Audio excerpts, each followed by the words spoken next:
Halo Sobat Penerbangan, kembali lagi dengan Politeknik Penerbangan Jayapura. Sekarang saya dengan Taruna sama Taruna kece nih yang ada di sini. Kalau boleh kenalan, bisa nggak diperkenalkan satu-satu nih kepada Sobat Penerbangan? Kita mulai dari yang cowok dulu deh, yang Tarunanya, silakan. Halo Sobat Penerbangan, perkenalkan nama saya Taruna Remaja Salman Alfaris Pulungan dari Prodi Teknik Listrik Bandara Angkatan 2. Selanjutnya, Halo Sobat Penerbangan, perkenalkan nama saya Taruni Muda Elsa Sarandrasadi dari Prodi D3 Manajemen Bandar Udara 2 Angkatan 3. Halo Sobat Penerbangan, perkenalkan nama saya Taruni Madia Girvinia Priantiaga dari program studi D3 Manajemen Lalu Lintas Udara Angkatan 1. oke, berarti nanti saya manggilnya gampang ya, Salman, Elsa, sama Nia. Nia. Oke. Kira-kira ini kan kita nyantai nih, berarti ada yang mungkin saya nanya, kalian bertiga bisa jawab, atau kalian bertiga juga boleh nanya ke saya. Nanti saya, kalau bisa saya jawab, saya jawab. Ada yang mau nanya nggak nih? Dari bertiga, siapa dulu yang mau nanya? Siap, saya duluan Pak. Oke, silakan Elsa, ada yang mau ditanya seperti apa pertanyaannya? Mohon izin Pak, di sini saya kan Polbit Pak. Oke. Nah, saya ingin bertanya, kami ini kan Polbitnya di Poltek Bangun Jayapura yang dimana pelosok timur Pak. Nah, kami penempatannya itu ketika lulus nanti dapat bekerja di daerah-daerah barat sana seperti BPSDM Pusat, seperti Jakarta, Surabaya. Apakah bisa ditempatkan di tempat seperti itu Pak? Izin Pak. Oke Elsa, jadi pertanyaannya bagus. Jadi abis lulus dari sini, karena Elsa Polbit ya, Polbit dari apa tadi prodinya? Siap, D3 Manajemen Bandar Udara. D3 Manajemen Bandar Udara. Berarti nanti otomatis mau nggak mau harusnya memang bekerjanya di Bandar Udara atau biasa di satkernya Kementerian Perhubungan namanya UPBU atau Unit Penyelenggara Bandar Udara, Sobat Penerbangan. Jadi nanti pada saat kalian mau lulus biasanya ada formasi-formasi kebutuhan ASN namanya, karena kalian auto ASN nih, habis lulus langsung jadi ASN. Nah, output dari Polbit tersebut setelah dilakukan formasi analisa jabatan dari Kementerian Perhubungan, apakah itu nanti ditempatkan di BPSDM. BPSDM kan satkernya banyak nih, buat yang matra udaranya, kemudian juga ada yang di Direktorat Jenderal Perhubungan Udara. Karena UPBU yang berada di Kementerian Perhubungan tuh banyaknya luar biasa, di atas 200 satker kalau nggak salah. Saya ada KM-nya, KM berapa? 69 tahun 2010 tuh tentang tatanan penyelenggaraan kebandarudaraan. Jadi ada di situ. Dan kalian harus siap. Belum tentu juga nanti misalnya Elsa bakal ditaruh di bandara yang ada di daerah Papua. Mungkin bisa ditaruh di daerah bandara yang ada di Aceh atau di Pulau Sumatera dan tempat lain sebagainya. Tapi tidak menutup kemungkinan akan ditempatkan juga di satuan kerja BPSDM untuk di Matra Udara kalau Matra Udara di bawah Pusbang Hubud itu membutuhkan. Jadi seperti itu. Jadi nggak serta-merta harus ditempatkan di Bandar Udara, tapi misalnya direktorat membutuhkan bisa disuplai ke situ. Jadi seperti itu. Siap. Puas dengan penjelasannya? Siap, Atau mau puas. tambah lagi? Puas, oke. Ada lagi yang mau ditanyain? Oke Pak, Oke. saya izin bertanya di sini Bapak. Kan sebagaimana kita tahu bahwa Poltek Bangun Jayapura ini namanya semakin pesat Bapak. Jadi saya ingin bertanya, ada beberapa teman-teman saya yang tanya kan pasti ada pembuka si pencatat nanti ke depannya kan Pak.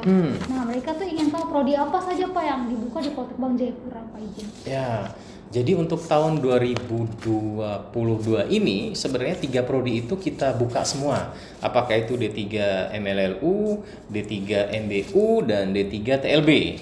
Akan tetapi karena yang pertama karena kebutuhan Airnav itu mungkin sedang moratorium ya, belum menerima lulusan juga. Jadi kita mencoba membuka jalur mandiri itu, mandiri atau non reguler itu berarti tidak mendapat subsidi oleh pemerintah.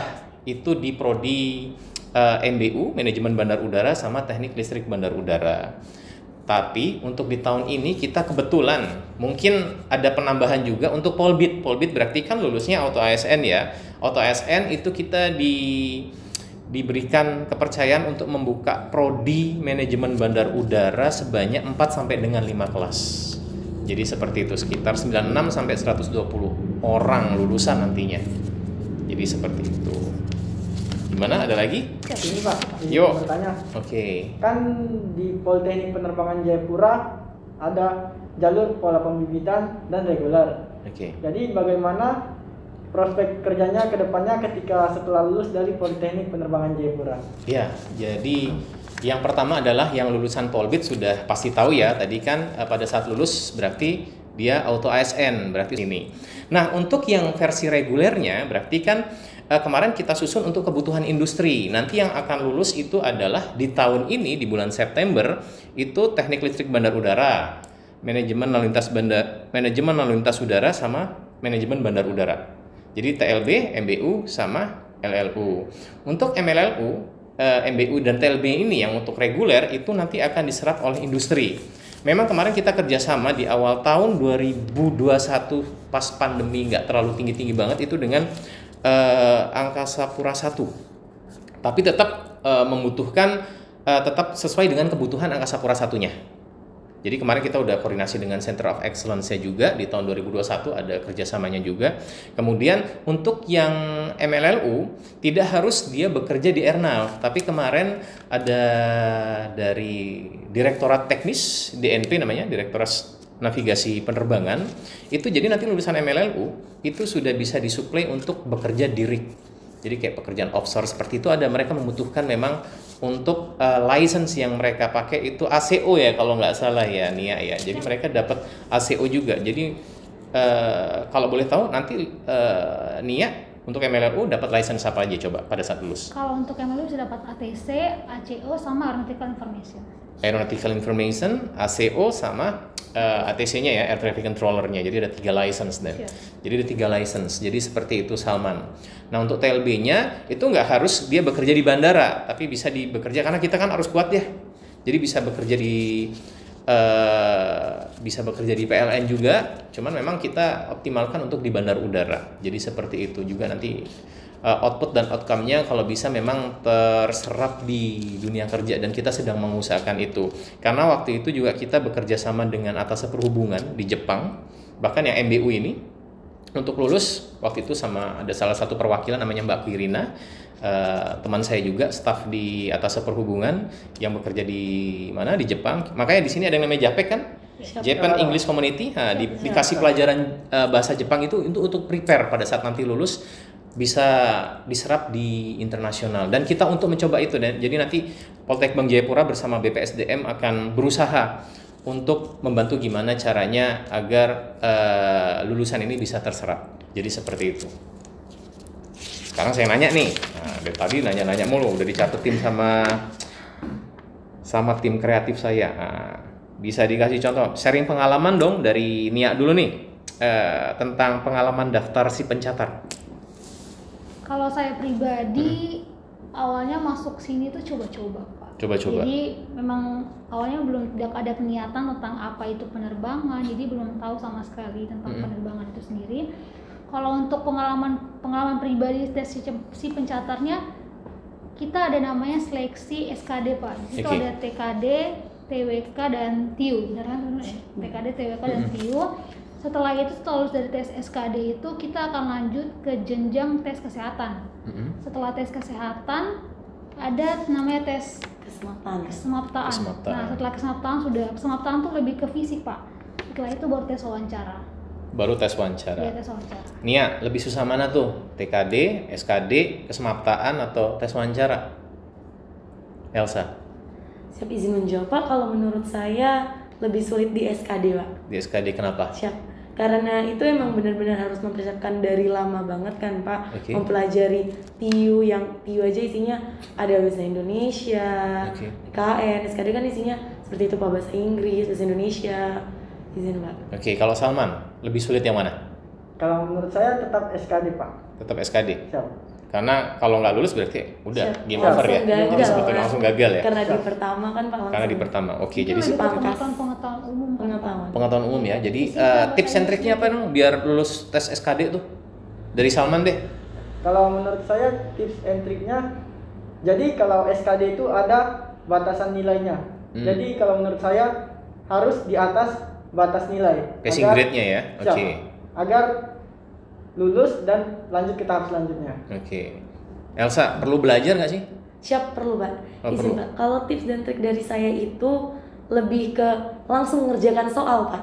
daripada mempelajari materi-materinya. Jadi ketika kita mengerjakan soal, kita langsung dapat juga tuh cara-cara kerjanya dan langsung ada gambaran buat SKD yang akan datang, Pak. Oh, jadi kayak gitu ya. Siapa? Oke, Nia. Kalau saya mungkin sebagian besar sudah disampaikan sama adik-adik saya, yang penting berdoa dan bekerja keras itu paling penting. Doa dan bekerja keras. Kalau nggak berdoa percuma juga kan. Nah, Siapa? Benar, Pak. tetap yang di atas yang menentukan. Oke, saya nanya lagi dong. Ini kan pada pandemi kan dari kemarin di barak ya atau di asramakan ya. Siap, benar. Nah, dengan posisi COVID-19 seperti ini nih, taruhnya di asrama, nggak keluar-keluar, makan dianterin dengan protokol yang ketat banget menurut Nia. Bosenin nggak atau seperti apa tuh? Dengan kondisi kayak gitu, apakah bisa dilanjutin atau sebaiknya seperti apa? Bisa nggak di-sharing sama sobat penerbangan? Kalau menurut saya sih awalnya bosan Pak, karena di kamar-kamar terus, tidak bisa keluar untuk apel. Bahkan kita olahraga saya tuh di barak Pak, tidak bisa untuk explore ke luar barak. Menurut saya itu sedikit menyenangkan juga Pak. Oh gitu. Jadi awalnya karena bosan, terus lama-lama karena terbiasa, karena sering terbiasa di barak, jadi karena apa-apa semua di barak, tidak ikut apel Pak. Jadi senangnya tidak terlalu ikut. Jadi kegiatan ketarunaan kita tuh tidak terlalu di-push Pak. Cuma karena kegiatan tarunanya itu dilakukan di barak, awalnya yang bosan, jadi lama-lama kita kayak rasanya kebiasaan. Jadi kayaknya senang gitu Pak. Tapi sebenarnya itu tidak boleh sebenarnya. Nggak boleh ya. Kira-kira bagus nggak Elsa kayak gitu tuh? Siap, izin, Pak. Mungkin kalau di dalam ketarunaan tidak bagus karena kita terbiasa dengan kegiatan ketarunaan yang padat, mendadak jadi enggak, itu kan ya jadi nggak bagus kan Pak. Okay. Karena kita sebenarnya kan taruna emang kegiatan kesehariannya kan seperti itu Pak. Fisik ya. Siapa? Salman, kira-kira kalau kayak gitu maksudnya sehat nggak habis itu, karena cuman dilakukan di dalam barak aja kan? Siap. Menurut Salman gimana, sehat nggak? Siap. Kalau menurut saya kurang efisien Pak. Kurang efisien. Siap. Karena kan terkendala tempat agar melakukan olahraga-olahraga yang membuat badan kita jadi sehat Pak. Oke, jadi sekarang bertiga ini minimal balik seperti kehidupan normal ya, bukan new normal ya. Siap. Kehidupan Kehidupan sebelumnya normal. ya. Kegiatan ketarunaan yang sebenarnya Pak. Pertanyaan terakhir nih, kira-kira pakai masker enak nggak sih? Kalau boleh jujur tidak enak Pak. Nggak enak. Siap tidak Pak? Nggak enak. Sesak, Pak. Siap, tidak enak Pak. Yang terakhir berarti nggak enak ya? Siap, tidak enak Pak. Berarti caranya pada saat olahraga menggunakan masker, apakah diperkenankan atau tidak sih di sini? Kalau di sini tergantung dari jenis olahraganya apa Pak. Tapi Oke. kalau lari kami boleh melepaskan masker. Oke, berarti boleh melepaskan ya, karena nggak mungkin juga kan? Iya. Siap benar. Oke, sobat penerbangan, mungkin tanya jawab atau sharing tentang si pencatar dan kehidupan taruna polbit dan reguler. Jadi teman-teman kita ini taruna dan taruna yang kece di sebelah saya ini merupakan salah satu produk dari Poltek Bank Jayapura, apakah itu reguler, kemudian dan polbit, pola pembibitan. Jadi mereka nanti akan diserap oleh industri penerbangan dan juga akan diserap oleh pemerintah atau sebagai aparatur sipil negara. Oke sobat penerbangan, mungkin sampai di sini diskusi kita tanya jawab kepada taruna dan taruna yang kece di sebelah saya. Mungkin ya ada yang mau disampaikan ke sobat penerbangan? Nah, buat sobat penerbangan semua yang ingin tahu tentang informasi penerbangan, informasi tentang Politeknik Penerbangan Jayapura, dan mungkin penasaran tentang kampus ini, boleh komen di kolom komentar di bawah ini supaya bisa kita bahas di next video selanjutnya. Terima kasih. Oke, see you later. Dadah. Bye-bye.